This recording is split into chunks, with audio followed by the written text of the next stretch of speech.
Mga chip ayong adlaw, so sa kini nga vlog atong hisgutan kung pwede bang makasuhan ang usa ka tawo nga mingpalit og butang nga kinawat o gikan sa kawat. So base sa Presidential Decree number 1612 or otherwise known as the Anti-Fencing Law of 1979, gibawal ni nga balaod ang pagpalit sa mga items or objects or mga gamit nga gikan sa kawat.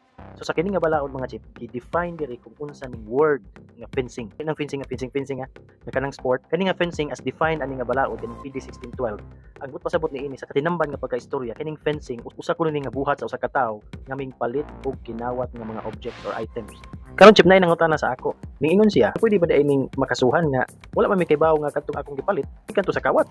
Ang tubag ni ana daghanay Supreme Court decisions or jurisprudence nga nag-ingon nga denial is a weak defense. But pasabot nga ang pag-deny nimo nga wa ka kaybaw nga kanang butang nga imong gipalit kinawat di ay kuyang na nga depensa, dili na tagaag pagtagad sa korte. So para motuo ang korte nga wa gyud ka kahibalo nga ang imong napalit is gikan sa kinawat, so gikinahanglan nga magpresentar ka og ebidensya nga nag-exert kag effort on your part nga mag-inquire, mangutana, magsukit-sukit adtong nagbaligya sa item or object sa imo.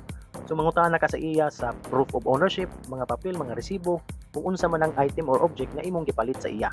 Sama pananglitan, gibaligyaan kag motor. So ikaw nga mopalit, kinahanglan mangutana ka sa nagbaligya na aba ni ORCR. Kapangahan ba sa iya ang mismong motor? O kung wala man gid nakapangahan sa iya ang mismong motor, dapat mangayo ka og deed of sale. Kung kinahanglan i-consider sad nimo ang place ug time, ang lugar ug ang oras kung asa mo nagtransaksyon. Kay kung nagtransaksyon mo gabi na, alas 12 na, adlaw na, ngit-ngit na, ya sa lugar nga kamulang, walay lang tao, so magduda na gyud ka. Ya ang item, ubos ra kaayo ang presyo, ug uban pang pwede natong ipangutana ngadto sa seller to prove nga siya gyud ang tag-iya, ug legit gyud nang iyang gibaligya diha sa imo.